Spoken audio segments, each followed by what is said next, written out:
Today's horror manga dubbed in narration is Pavlov's Boy, from the horror anthology 100 Ghost Stories of My Own Death by Matano Anji. If you enjoy the video at any point in time, please do not hesitate to like, comment, and subscribe. It really helps me out a lot. Anyways, without further ado, let's get right into Pavlov's Boy. Our story begins with a student sitting in class when his phone begins to ring. He springs up from his desk and begins to pant. Something is wrong with this poor boy. His whole body is shaking and quivering in fear. The teacher asks him, "Kojima, what's wrong?" But before she can stop him, he runs as if his life depends on it, and she yells, "Hey, wait!" Kojima sprints down the hallway as his phone continues to buzz. "No, I don't want to go!" He then picks up the phone, placing it toward his ear, and a voice says, "Barbecue lunchbox with chocolate cornets and apple juice." And then, the phone hangs up. A few minutes pass as the boy gathers those items. He shows up on the rooftop, slowly opening the door, with a bag in hand.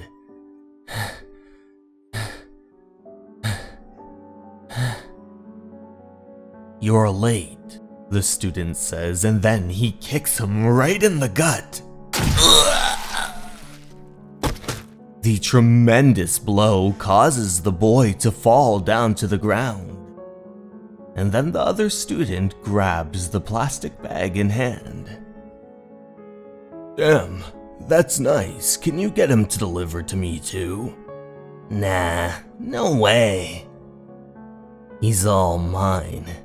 Do you know how long it takes to whip a perfect slave into shape? One little phone call and he runs as quick as he can to get on his hands and knees for me. That one point has been imprinted into him, kind of like Pavlov's dogs.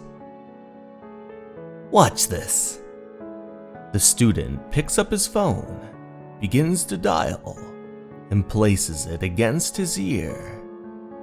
Then Kojima's phone begins to buzz. Buzzing from inside his breast pocket. The poor boy, shivering beyond belief, begins to stand up. He runs toward the other student, panting just like a dog. "Oh wow, that's awesome. Amazing, isn't he? Moving purely on a conditioned reflex. Alright, you can go back now." But Kojima doesn't move an inch.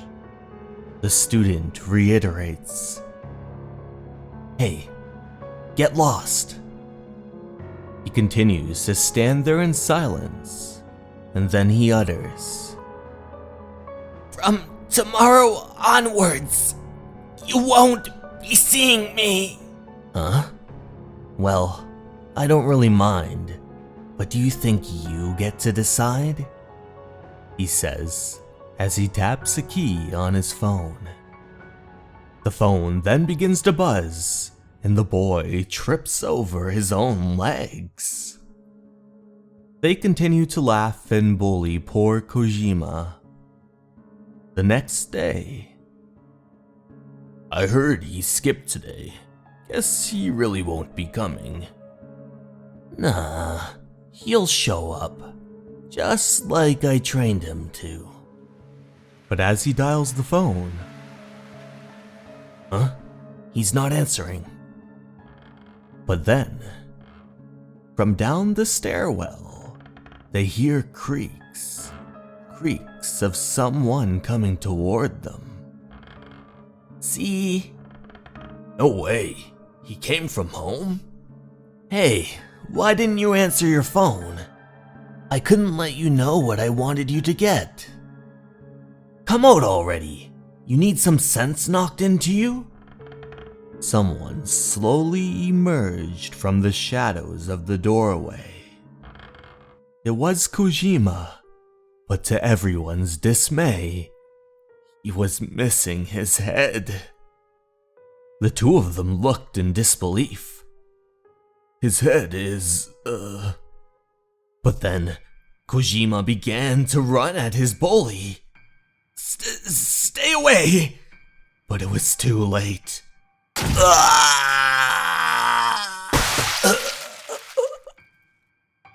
Whatever was left of the poor boy had knocked his bully right off the rooftop, not onto the ground to his death. His body stood there, as blood splished out everywhere. The bully's friend sat there in complete and utter shock. Meanwhile, back at Kojima's place, there was a path of blood that led into his house, up the staircase, and into his room. For you see, the blood was dripping from the handle where Kojima's head lay, strung along in a noose.